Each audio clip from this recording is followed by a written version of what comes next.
مکہ کی لیڈرشپ نے دارالندوہ میں مشاورت کی، دنیا کفر و شرک کے لیڈر جمع ہوئے، طے پایا اب عبداللہ کا یتیم ناقابل برداشت ہے، قرآن کی فتوحات ناقابل برداشت ہیں، ہمارا سکوپ نہیں رہا، ہمارا مستقبل خطرے میں ہے اگر قرآن کو نہ روکا گیا۔ کون ہے جو یہ کارنامہ انجام دے؟ ایک لیڈر کھڑا ہوا کہنے لگا میں 200 سرخ اونٹ انعام میں دوں گا۔ یہ اس دور کے جو سرخ اونٹ ہیں، آج کی شیورلیٹ امپالا یا بیوک یا مرسیڈیز، 200 سرخ اونٹ۔ کسی نے کھڑے ہو کے کہا میں جائیداد دوں گا، کسی نے کہا میں اسے اپنی بیٹی نکاح میں دوں گا جو یہ کارنامہ انجام دے۔ محمد ناقابل برداشت ہے صلی اللہ علیہ وسلم۔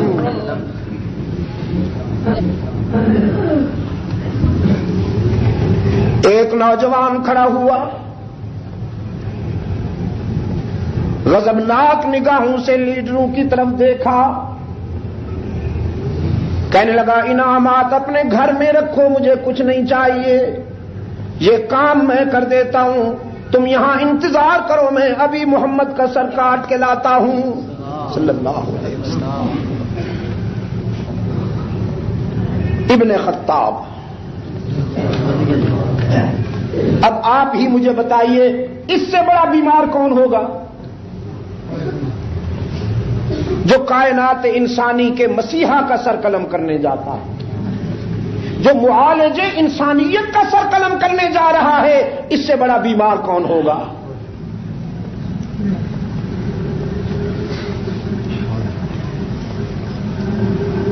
شمشیر بکف نکلا، ہاتھ میں تلوار لیے باہر آیا دارالندوہ سے، چہرے پہ غیظ و غضب کے آثار ہیں۔ ایک آدمی نے دیکھا ابن خطاب غضبناک نظر آتا ہے، پوچھا کدھر؟ کہنے لگا محمد کا سر قلم کرنے جا رہا ہوں صلی اللہ علیہ وسلم۔ راولپنڈی کے دوستو، مجھے اجازت دیں ایک بات کہتا جاؤں، اس دور میں لوگ مشرک تو تھے لیکن جھوٹے نہیں تھے، سچ کہتا ہوں، اتنی آسانی سے جھوٹ نہیں بولتے تھے جتنی آسانی سے آج ہم مسلمان ہو کر جھوٹ بولتے ہیں۔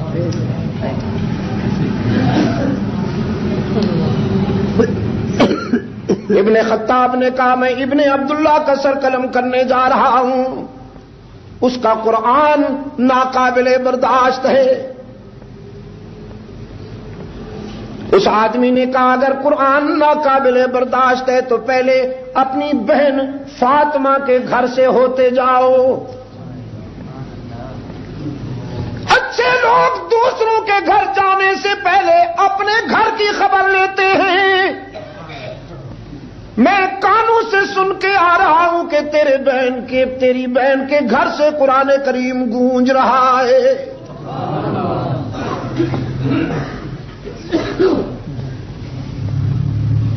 ابن خطاب کا غصہ، ابن خطاب کا غیظ و غضب دوہرا ہو گیا، کہنے لگا ابھی خبر لیتا ہوں، رخ بہن کے گھر کی طرف۔ اللہ اکبر، مکہ کی خاموش رات اور نصف شب گزر جانے کے بعد کا سناٹا، بہن کے گھر کے قریب آیا تو فضا میں تحلیل ہو کر کوثر و تسنیم میں دھلی ہوئی قرآن کریم کی آیات کی آوازوں نے بگڑے ہوئے عمر کا استقبال کیا۔ سورہ طٰہٰ پڑھی جا رہی تھی، ما انزلنا علیک القرآن لتشقی، إلا تذكرة لمن يخشى تنزيلا ممن خلق الأرض والسماوات العلى الرحمن على العرش استوى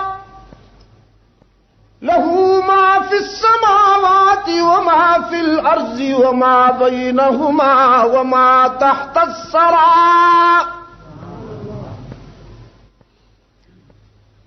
وَإِن تَجْهَرْ بِالْقَوْلِ فَإِنَّهُ يَعْلَمُ السِّرَّ وَأَخْفَى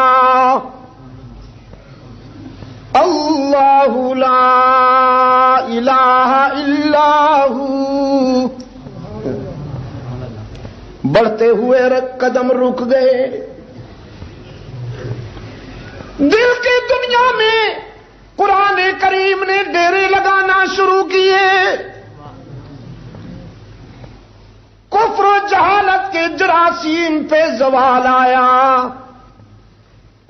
قرآن کریم نے ابن خطاب کے ضمیر پہ دستک دی. اللہ لا الہ الا ہو.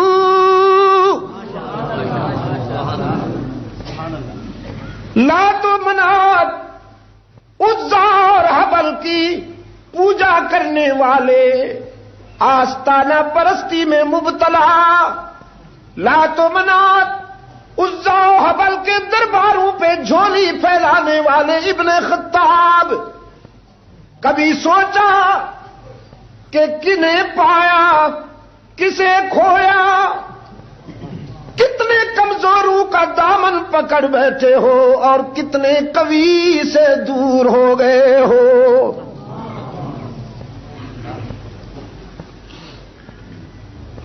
فانی کو پکڑ لیا، باقی کو چھوڑ دیا. اللہ لا الہ الا ہو لہ الاسماء الحسنی.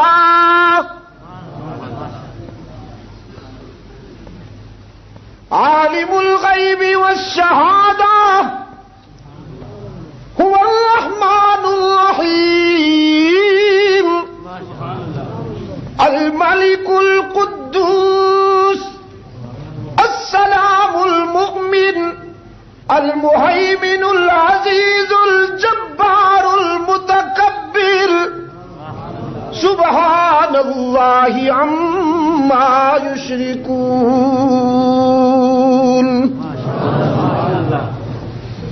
الله لا إله إلا هو لہ الاسماء الحسنی.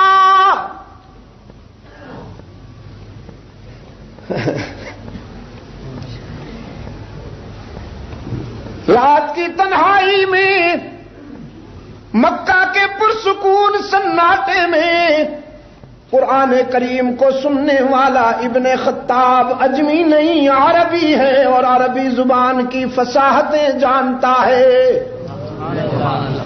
بلاغتیں جانتا ہے. صرف سن نہیں رہا، سمجھ بھی رہا ہے. صرف سن نہیں رہا ہماری طرح، سمجھ بھی رہا ہے. لہ الاسماء الحسنی. وَهَلْ أَتَاكَ حَدِيثُ مُوسَىٰ إِذْ رَأَىٰ نَارًا فَقَالَ لِأَهْلِهِمْ كُثُوا إِنِّي آنَسْتُ نَارًا لَعَلِّي آتِيكُم مِّنْهَا بِقَبَسٍ أَوْ أَجِدُ عَلَى النَّارِ هُدًى. فَلَمَّا أَتَاهَا نُودِيَ يَا مُوسَىٰ إِنِّي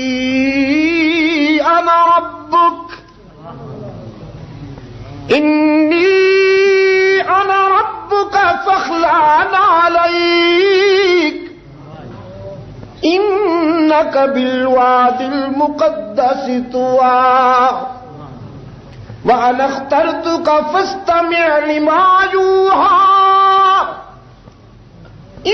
اننی انا اللہ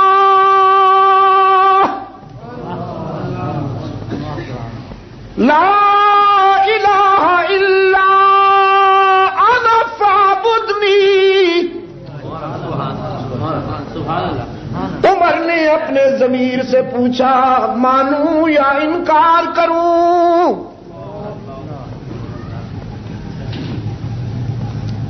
اقرار کروں یا انکار کروں؟ اس سچائی کے آگے جھک جاؤں یا دوڑ جاؤں؟ ضمیر نے کہا اگر مجھ سے پوچھتے ہو تو انکار بہت ہو چکا، یہ رات اقرار کی ہے.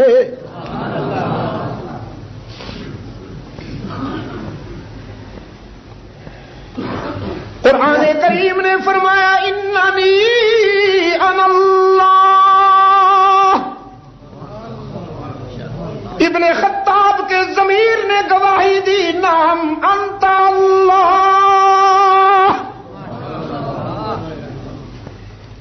جلدی سے آگے بڑھے، بہن کے دروازے پہ دستک دی، نوک کیا. فاطمہ نے دروازے کے سوراخوں سے جھانک کے دیکھا، اپنے بھائی کو کھڑا پایا. اپنے معلم، اپنے استاد سے کہا میرا بگڑا ہوا بھائی آیا ہے، میرا بیمار بھائی آیا ہے، آپ ایک طرف ہو جائیے، اس سے میں نمٹوں گی. استاد کو ایک طرف کر دیا، دروازہ کھولا. پہلے تو دل کی باتیں تھیں، پہلے تو ضمیر کی رہنمائی تھی نا، اب دروازہ کھلا تو ذرا دماغ بھی داخل ہو گیا. دروازہ کھلا تو دماغ بھی داخل ہو گیا. دماغ نے پوچھا فاطمہ کیا پڑھتے ہو؟ ضمیر نے نہیں، دماغ نے پوچھا فاطمہ کیا پڑھتے ہو؟ فاطمہ نے کانفیڈنس کے ساتھ کہا ہم جو پڑھتے ہیں آپ کو کیا؟ عمر نے کہا جانتا ہوں جو تم پڑھتے ہو، معلوم ہے مجھے. فاطمہ نے کہا جب معلوم ہے تو پوچھتے کیوں ہو؟ عمر نے کہا پوچھتا اس لیے ہوں کہ مجھ سے مشورہ لیے بغیر تم نے یہ فیصلہ کیسے کیا؟ فاطمہ نے کہا یہ باتیں مشورے کی نہیں، یہ تو اس کے انتخاب کی بات ہے. جب اس نے پسند کر لیا، جب اس نے چن لیا تو ہم پوچھیں کس سے؟ برادر مکرم، یہ بات تجھے بری لگے یا اچھی، تو اسے گوارا کرے یا نہ کرے، اطلاع عرض ہے کہ ہم بہت عرصے سے رحمت عالم کے غلام بن چکے. دماغ نے بازو اٹھایا،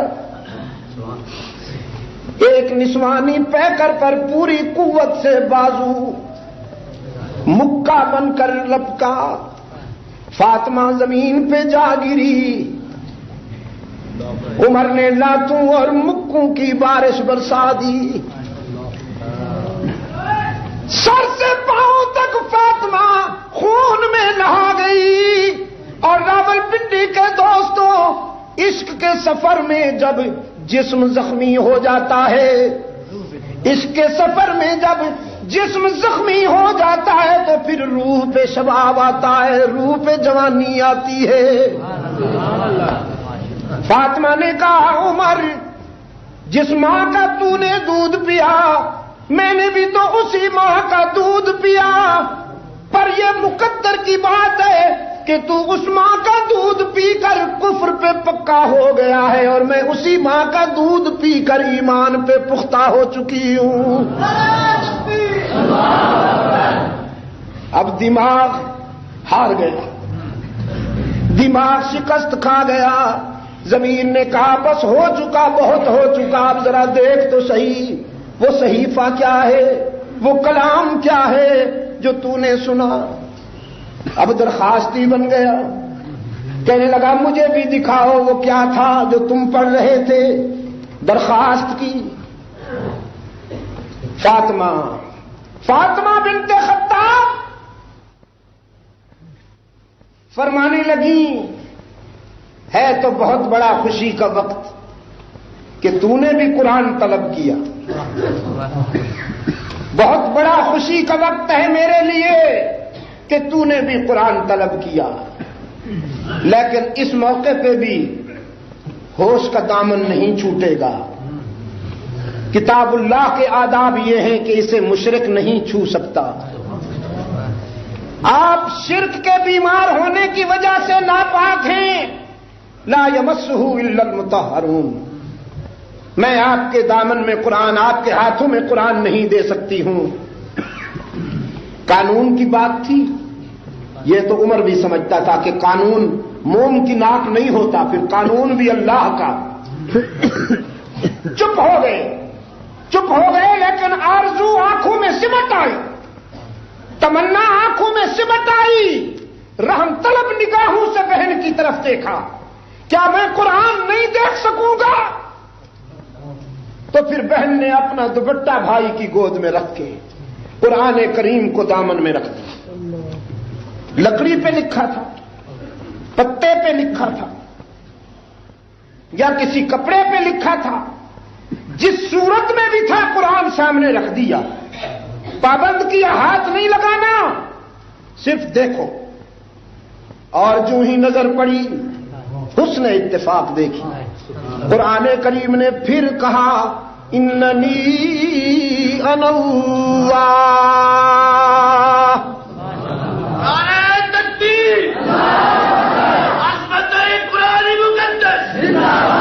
اننی انا اللہ. لات و منات عزا و حبل کے درباروں سے امیدیں وابستہ کرنے والے ابن خطاب سجدے کے قابل یہ نہیں جو ہاتھوں سے بنائے جائیں. سجدے کے قابل کون؟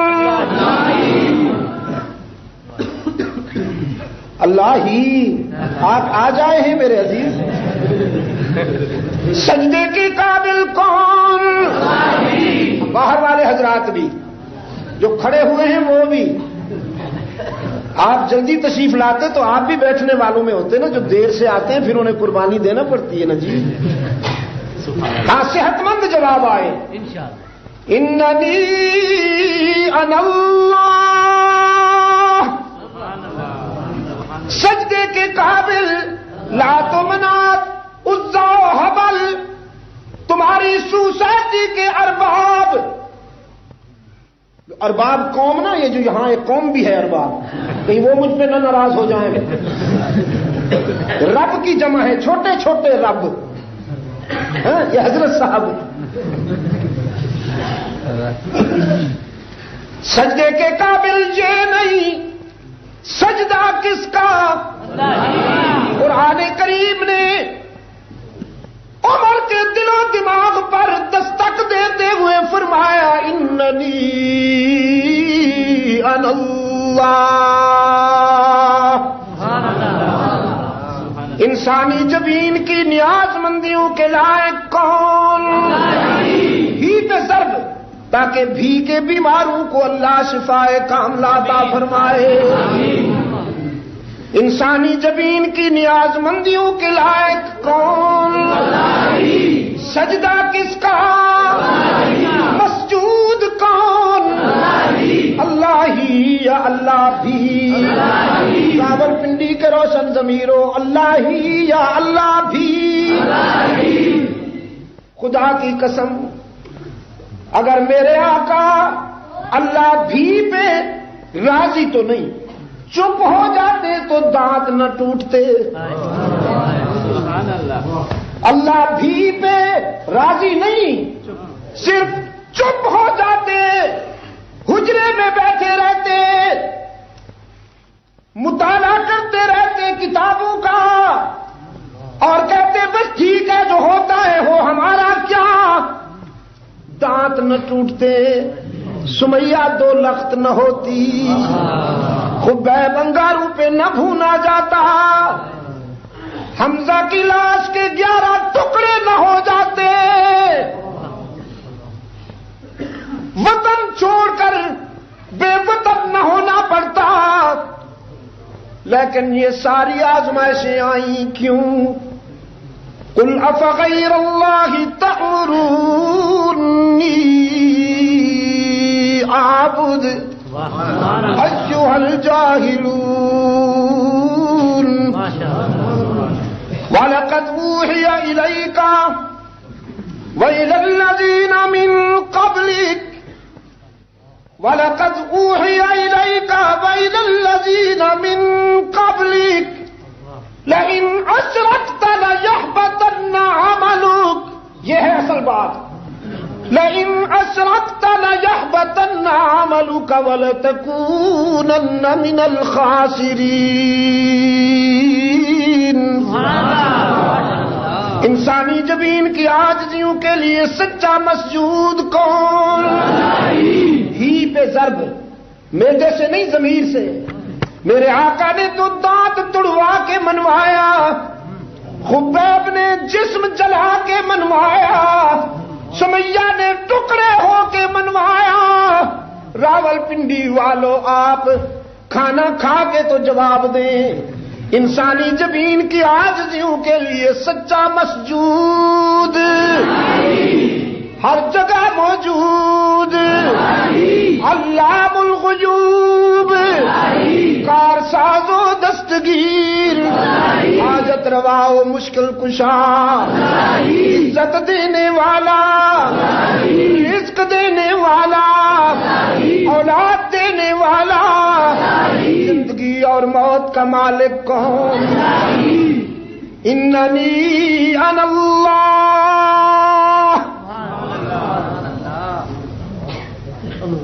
حسن اتفاق ہے. جو ہی نظر پڑی قرآن کریم نے پھر وہی بات دہرائی، اننی انا اللہ.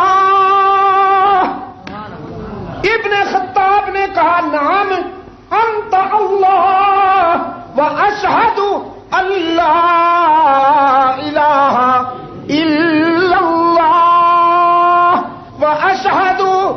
بہن نے منہ پہ ہاتھ رکھ دیا، کہنے لگی یہ شہادت تو یہاں ہو گئی، اگلی شہادت ان کے قدموں میں جا کے دونا.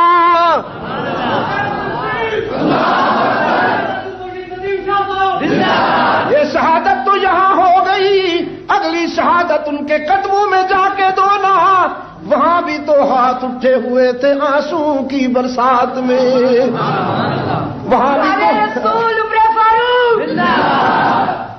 وہاں بھی تو آنسو کی برسات میں ہاتھ اٹھے ہوئے ہیں.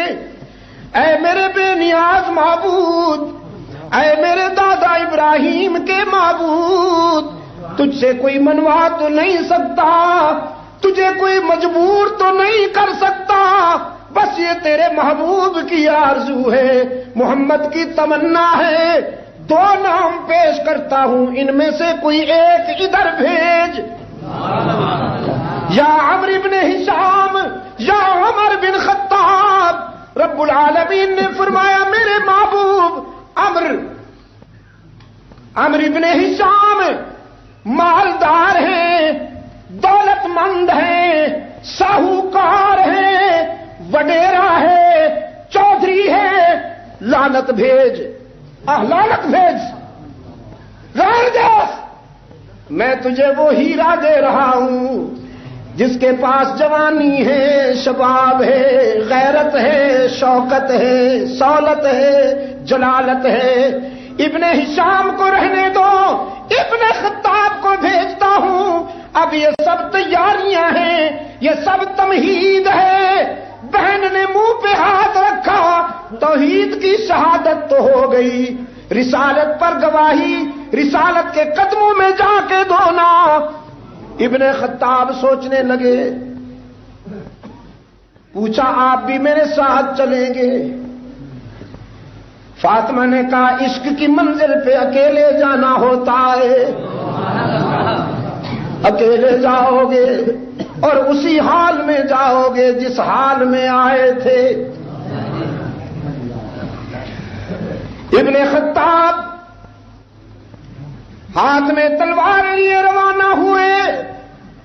ادھر رحمت عالم صلی اللہ علیہ وسلم کے مسکن پر آپ کے چچا محترم حضرت حمزہ پہرے پہ ہیں، انہوں نے دور سے ابن خطاب کو آتے دیکھا. ظاہر ہے کہ یہ نام دشمن کا تھا، دوست کا تو نہیں. عمر کو آتے دیکھا، للکارا، فرمایا خبردار، سوچ کے آنا، یہ رحمت عالم کی بارگاہ ہے، یہاں تو اونچی آواز سے بولنا بھی گوارا نہیں. رحمت عالم نے سنا، فرمایا چچا فکر کرنے کی ضرورت نہیں، اسے روکو نہیں، آنے دو، یہ دشمن بن کر نہیں آ رہا، دوست بن کر آ رہا ہے. دروازہ کھلا، ابن خطاب اندر داخل ہوئے. رحمت عالم نے فرمایا کیسے آئے ابن خطاب؟ عرض کیا اللہ کے رسول سر لینے آیا تھا. ابن خطاب ہاتھ میں تلوار لیے روانہ ہوئے. ادھر رحمت عالم صلی اللہ علیہ وسلم کے مسکن پر آپ کے چچا محترم حضرت حمزہ پہرے پہ ہیں، انہوں نے دور سے ابن خطاب کو آتے دیکھا. ظاہر ہے کہ یہ نام دشمن کا تھا، دوست کا تو نہیں. عمر کو آتے دیکھا، للکارا، فرمایا خبردار، سوچ کے آنا، یہ رحمت عالم کی بارگاہ ہے، یہاں تو اونچی آواز سے بولنا بھی گوارا نہیں. رحمت عالم نے سنا، فرمایا چچا فکر کرنے کی ضرورت نہیں، اسے روکو نہیں، آنے دو، یہ دشمن بن کر نہیں آ رہا، دوست بن کر آ رہا ہے. دروازہ کھلا، ابن خطاب اندر داخل ہوئے. رحمت عالم نے فرمایا کیسے آئے ابن خطاب؟ عرض کیا اللہ کے رسول سر لینے آیا تھا، اب سر دینے آیا ہوں.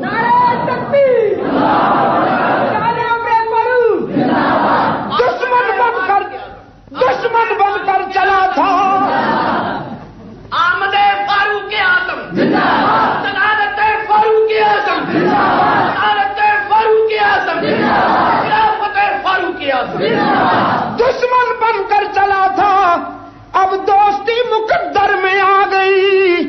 بگڑا ہوا آیا تھا، تیرے قرآن نے بنا دیا محمد. بیمار چلا تھا، تیرے قرآن نے صحت مند بنا دیا.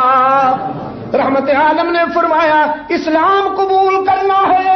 عرض کیا قبول کس کو کہتے ہیں؟ اسلام پہ جینا اور مرنا ہے. کلمہ شہادت پورا کیا اور نعرہ تکبیر بلند ہوا.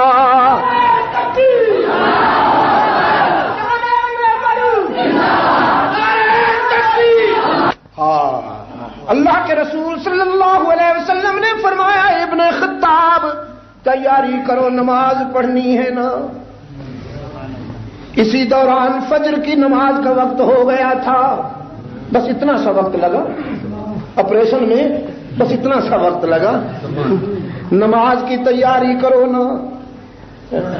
تقدیر نے کہا ابن خطاب قربانت شوم، قربانت شوم. ابن خطاب زندگی کی پہلی نماز کیسی پڑھو گے؟ تو مقتدی بنے گا، محمد تیرا امام بنے گا. یہ تیری زندگی کی پہلی نماز ہے.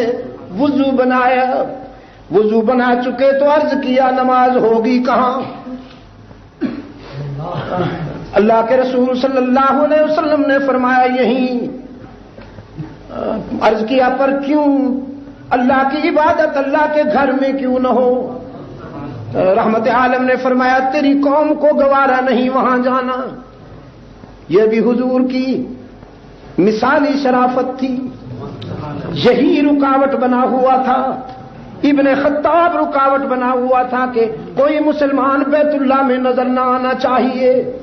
لیکن حبیب کبریا نے سوچا جو اپنا بن کے آ جائے اسے ماضی پہ تانا بھی نہیں دیا کرتے. فرمایا تیری قوم گوارا نہیں کرتی نا عمر.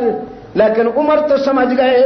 عرض کیا اللہ کے رسول بس جو بھی گوارا نہیں کرتا وہ گزر گیا. یہ سب کہانیاں ماضی میں چلی گئی. میں جا رہا ہوں بیت اللہ مکہ کا دروازہ کھولتا ہوں، آپ تشریف لائیے، میں دیکھتا ہوں کون ہے جو آپ کے راستے میں رکاوٹ بن کے دکھائے۔ صفا کی بلندی پر، صفا کی بلندی پہ کھڑا ہے ابن خطاب، صبح کا چہرہ سرخ ہو کر نمودار ہو رہا ہے۔ ادھر ابن خطاب نے مکہ کی لیڈرشپ کو پکارا، دنیا کفر کے بیماروں، دنیا شرک کے آدم خور کرگسوں، ابن خطاب بول رہا ہوں، یہ صبح میرے ایمان کی صبح ہے، یہ فجر میرے ایمان کی فجر ہے۔ رحمت عالم کے موقف سے تم نے میرا انکار بھی دیکھا تھا، اب اقرار دیکھو گے۔ تم نے میری بغاوت دیکھی تھی، اب رحمت عالم سے اطاعت دیکھو گے۔ تم نے میرا بگڑنا دیکھا تھا، اب سنورنا دیکھو گے۔ تمہیں قرآن اچھا نہیں لگتا، مجھے میری قرآن کے بغیر نبھتی نہیں۔ تو اطلاع عرض ہے کہ صاحب قرآن میرے آقا نماز ادا کرنے کے لیے بیت اللہ میں آ رہے ہیں، میں دیکھنا چاہتا ہوں کون میرے آقا کا راستہ روکتا ہے۔